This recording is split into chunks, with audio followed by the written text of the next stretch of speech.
Bienvenidos a Ciencia Pública en Radio ESAP.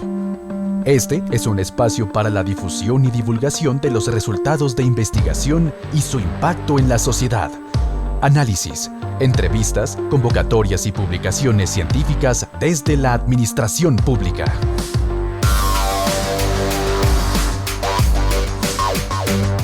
Conduce Subdirección Nacional de Investigaciones.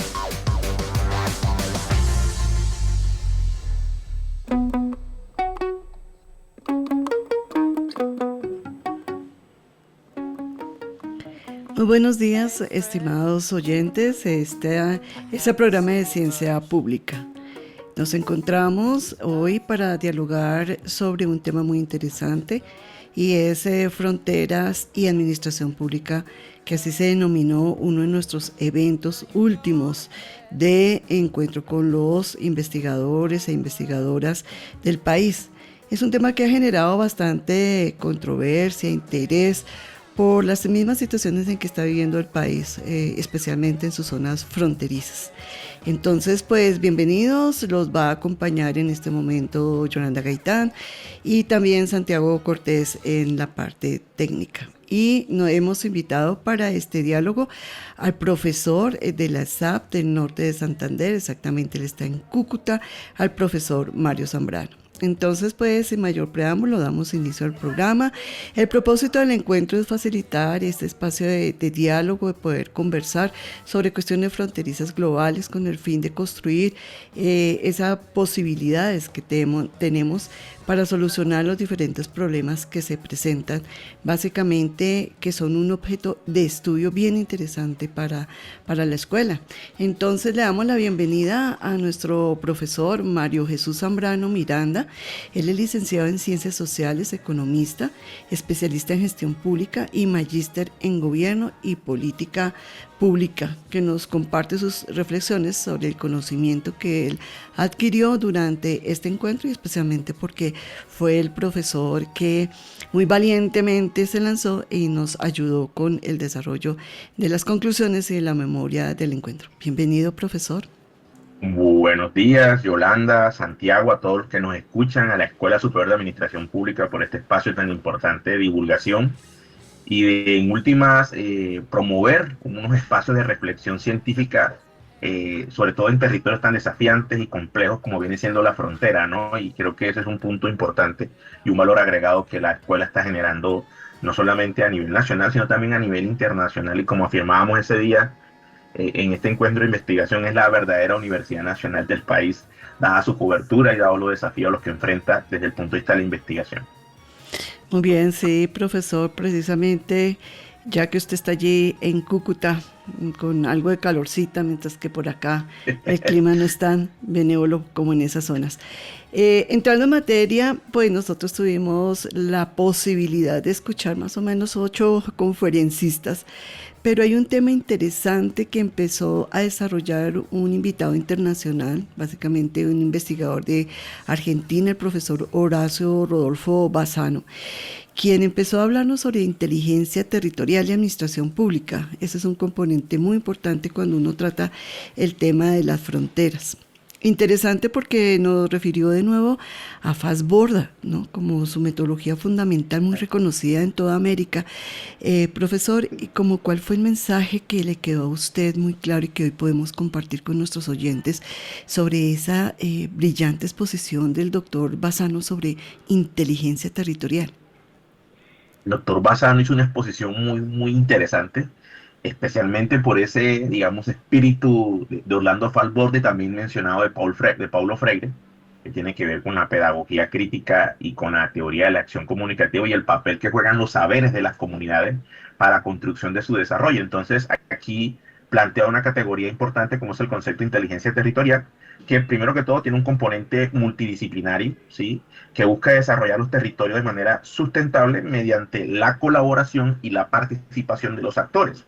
Y eso implica 2 tipos de conocimiento: el conocimiento científico, que es clave para esto, pero también el conocimiento de los saberes de las comunidades, pero no desde un punto de vista vertical, donde aquí se encuentra el conocimiento científico y por debajo el conocimiento popular, sino más bien en un diálogo horizontal que tiene digamos, 2 propósitos claves según el autor. Uno, lo que él llama el conocimiento aplicativo y el conocimiento útil, y desde el punto de vista como se conecta con la administración pública, es que la inteligencia territorial es una herramienta de la gobernanza territorial que permite planificar los territorios y construir esas utopías necesarias relacionadas con la justicia territorial, porque no solamente implica un diálogo de saberes, sino un diálogo de haceres. Y ese diálogo de haceres tiene que ver precisamente con eso que se llama el conocimiento aplicado y útil, y por lo tanto cualquier ejercicio de planificación territorial significa un proyecto integral e integrador que se alimenta de una perspectiva interdisciplinaria, desde una economía humana y de la perdurabilidad de los procesos, que va a depender mucho del trabajo colaborativo de los actores que deben trabajar en redes. Digamos que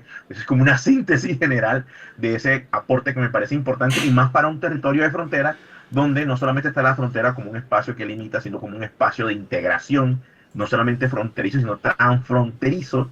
Y creo que el papel de los actores y de los conocimientos de las comunidades y el conocimiento científico, tal como lo plantea él, es clave para esa gobernanza y para una administración pública que piense ordenar el territorio y pensarse el territorio de una manera distinta. Sí, muy bien, muchas gracias, profesor Mario. Y pensando un poco sobre esa autonomía en el territorio, esa posibilidad que tiene la misma comunidad de autodirigirse, organizarse, pues hubo otro tema, porque aquí pues para los oyentes vamos a hacer como un recorrido muy rápido de todas estas ponencias y encontrarle con el profe Mario ese hilo conductor de estas presentaciones. También escuchamos a un grupo de docentes que están trabajando sobre el Estado postburocrático, autoritario en Colombia, en una ventana de tiempo de 1958 al año 2022. Y pues abordaron el tema sobre derechos humanos en estos estados, o en el estado colombiano, que goza de una trayectoria muy interesante. Somos de las democracias más antiguas de América Latina, y sin embargo descubrimos con ellos una nueva categoría: anocracia, ¿no? Entonces es un estado que tiene un poder democrático, pero también autoritario. ¿Cómo podemos leer entonces el territorio, esta nueva confrontación teórica, esta categoría? ¿Por qué no sucede eso y volvemos a repetir esos casos en Colombia tan complicados cuando se nos presenta la oportunidad de ejercer la efectiva democracia? Claro, el trabajo tiene como dos expositores, ¿no? Uno que hizo referencia especialmente al tema de la comunidad LGBTIQ+, y otro a unos sujetos colectivos de derecho, pero parte de un concepto que usted muy bien menciona, Yolanda, que tiene que ver con el concepto de O'Neill, que es sobre el Estado burocrático autoritario, que su particularidad o su característica viene siendo un uso excesivo de la violencia, para lo cual los estados disponen, digamos, de unos dispositivos legales agresivos, como le llaman, y unos registros de la violencia precisamente por parte de ese Estado, que se materializa concretamente ¿en qué? En unos momentos históricos, en los últimos años, lo que va a ser el paro agrario, ¿sí? En el 2013, el paro estudiantil en el 2011, el paro nacional en el 2021, y lo que ocurre con sujetos colectivos, especialmente como cuáles, el Partido Común, la Unión Patriótica y la movilización indígena. Eso, digamos, lo que muestra claramente es que vimos, como usted muy bien menciona, en una democracia, pero ¿qué particular? Digamos, democracia donde, a pesar de que hemos estado en una democracia, los expositores mostraban, por ejemplo, que el número de víctimas del conflicto armado era superior a las dictaduras del Cono Sur. Entonces era una mezcla muy extraña, paradójica, a veces y contradictoria, tener un Estado democrático donde la acción violenta del Estado ha sido también muy fuerte, ¿sí? Y si miramos el tema de la frontera, el norte de Santander, más aún, por ejemplo, que es un espacio donde el movimiento campesino en la zona del Catatumbo, o las conflictividades que hay en la zona de frontera que ha generado las tensiones frente al tema de migración, o las acciones también autoritarias y violentas de parte del Estado, digamos, venezolano, que ha generado unas consecuencias y unos efectos sociales y económicos para el país, pero especialmente para la frontera. Entonces, Estado burocrático, que no es un asunto exclusivo del Estado colombiano, sino también de algunos países de América Latina, presenta eso. Y como consecuencia, unos grupos de mayor vulnerabilidad, como presentaba uno de los expositores, que tenía que ver con la comunidad LGBTI, y ellos utilizaban una serie de categorías importantes, muy de la perspectiva Foucaultiana, ¿no? de Foucault, que era el concepto de biopoder, el concepto, digamos, de nudez vida y la tanatopolítica.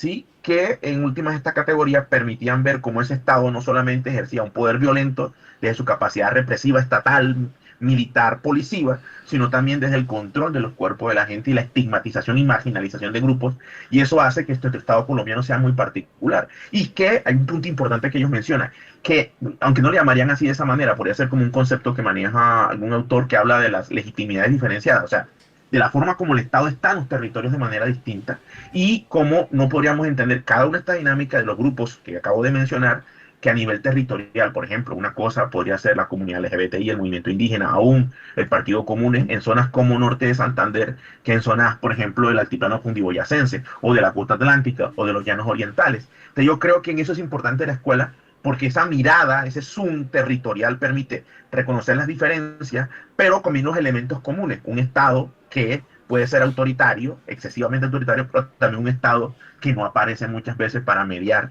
defender y garantizar los derechos de los grupos nacionales en Colombia. Efectivamente, profesor, usted toma un tema sobre los derechos.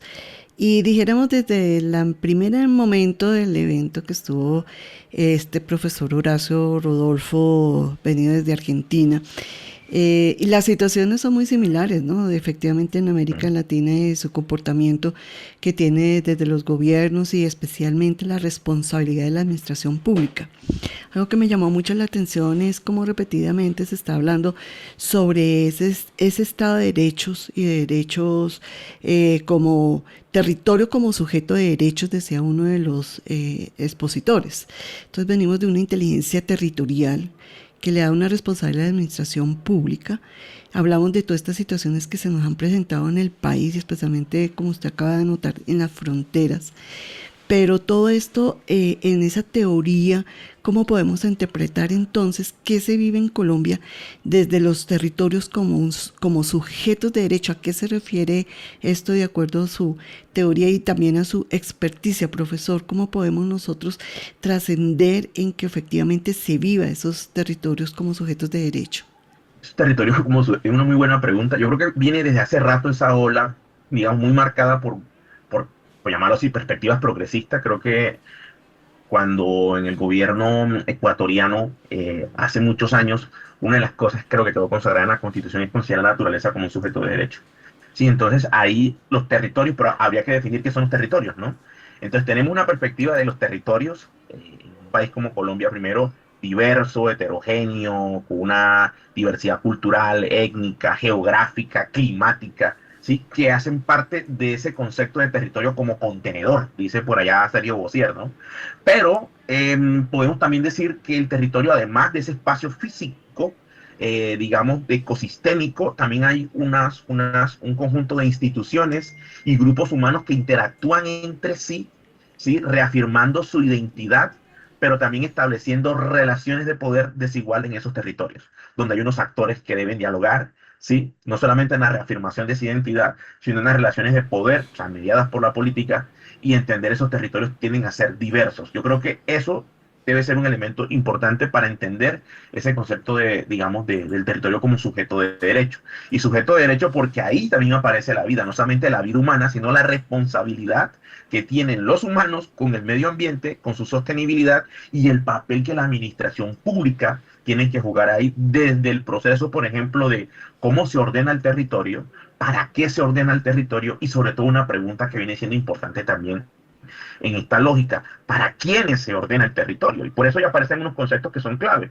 El concepto de autogestión, el concepto de autodeterminación, de un territorio para la vida, por ejemplo, y hay unas herramientas, unos medios, la innovación, por ejemplo, y sobre todo la reducción de las brechas sociales y el papel que está jugando la tecnología ahora, la inteligencia artificial, la ciencia de datos y la posibilidad de circular conocimiento para que en los territorios la gente se apropie de eso, no solamente para defender sus derechos, sino para que los territorios puedan crecer orientados bajo unos criterios de justicia y sostenibilidad.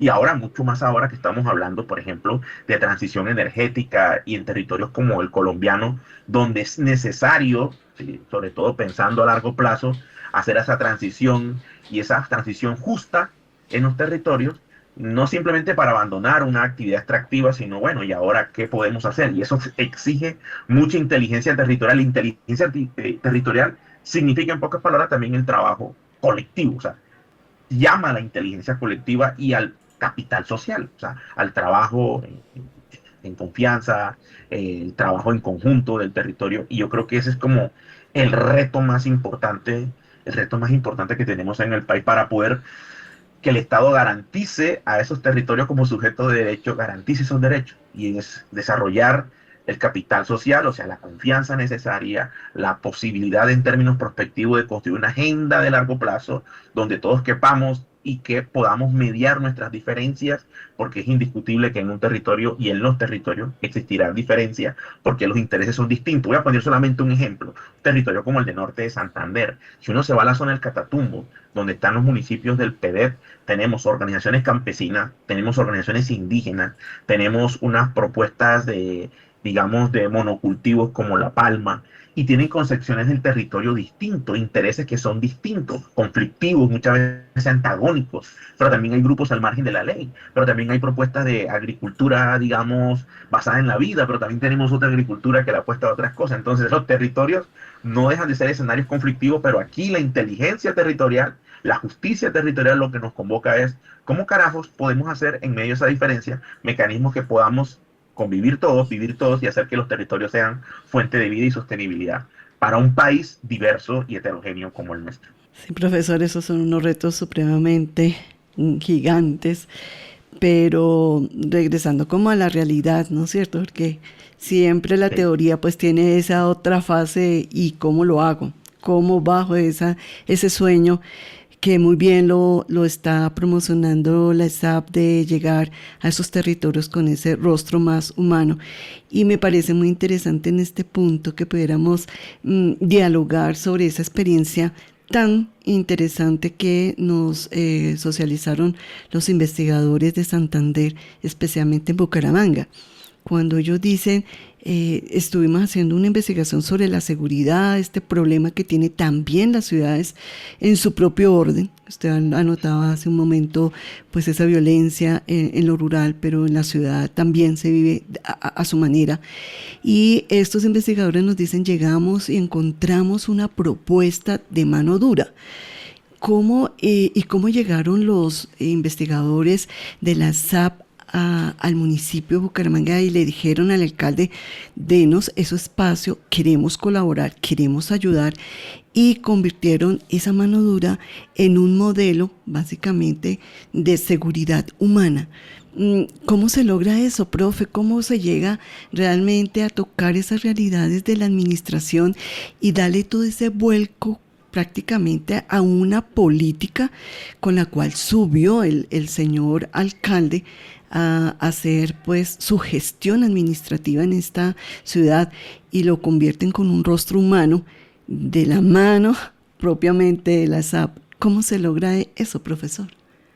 Bueno, eso es digamos que es uno de los temas importantísimos que la ESAP tiene, ¿no? La incidencia en estos espacios de decisión de política pública. El profesor Alexander Arciniegas y la profesora Esther, creo que son los que lideran esta investigación, se encuentran que, claro, el alcalde de Bucaramanga gana con un discurso de mano dura, ¿sí? De mano dura contra la violencia y los temas de seguridad. Pero por otro lado tenemos el marco nacional, que es el Plan de Desarrollo y la Política Nacional de Seguridad, que plantea o habla de una seguridad multidimensional y de una seguridad humana, ¿sí? Entonces, estos investigadores se plantean en un primer momento es que esos dos discursos, esos dos relatos suelen ser contradictorios, y pareciese entonces que a nivel local hubiese como una especie de contraposición al discurso nacional. Entonces ellos plantean una hipótesis que va a ser importante, y dice, lo que va a prevalecer va a ser la lógica centralista, y aquí es clave por lo siguiente. Entonces ellos llegan desde la escuela y dicen, bueno, queremos participar en la construcción de la política. Esa política se llama Plan Integral de Seguridad y Convivencia Ciudadana, el PIS, que viene siendo como la herramienta importante por la cual se le permite al departamento, en este caso a la ciudad, los planes y programas que van enfocados al problema de seguridad y convivencia ciudadana. Entonces, la ESAP, con los dos profesores, el profesor Esther y el profesor Alexander, participan en la discusión y comienzan dentro del diálogo, y todo diálogo y todo acto comunicativo también lleva en sí mismo un acto también persuasivo, ¿no? Pero en este caso un persuasivo desde la argumentación, donde a los actores desde el punto de vista institucional de la alcaldía de Bucaramanga se dan cuenta que esa visión que ellos tienen, primero que todo, es una visión importante pero no suficiente frente al tema de seguridad, porque tienen una perspectiva únicamente de seguridad pública y, digamos, hay que incluir unos elementos de seguridad ciudadana y unos elementos de la política nacional.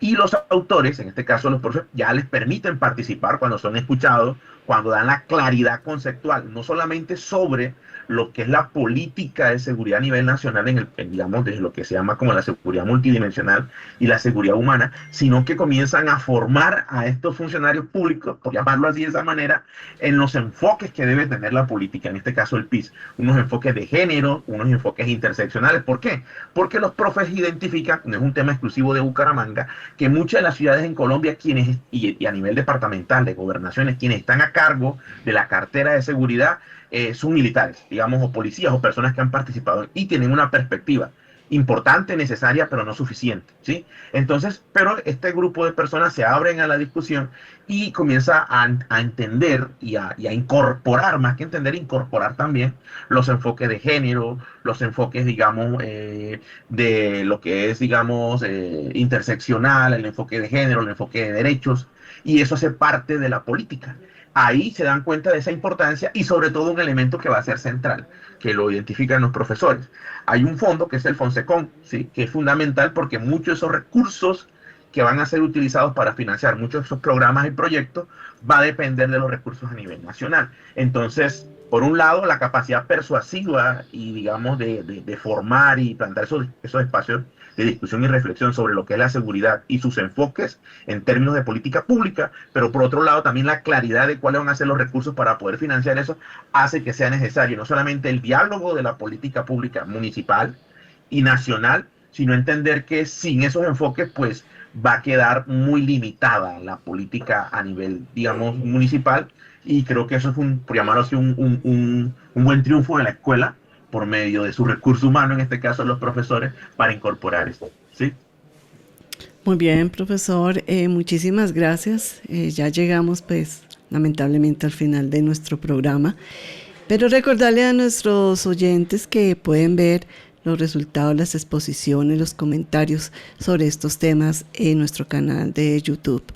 Al profesor de nuevo, muchísimas gracias, muy juicioso estuvo durante este encuentro y posteriormente para compartir estas conclusiones. Entonces, gracias profesor Zambrano, estuvieron con todos ustedes, entonces Santiago Cortés en la parte técnica y Yolanda Gaitán. Hasta una próxima oportunidad. Muchísimas gracias a todos y todas. Bienvenidos a Ciencia Pública en Radio ESAP. Este es un espacio para la difusión y divulgación de los resultados de investigación y su impacto en la sociedad. Análisis, entrevistas, convocatorias y publicaciones científicas desde la administración pública.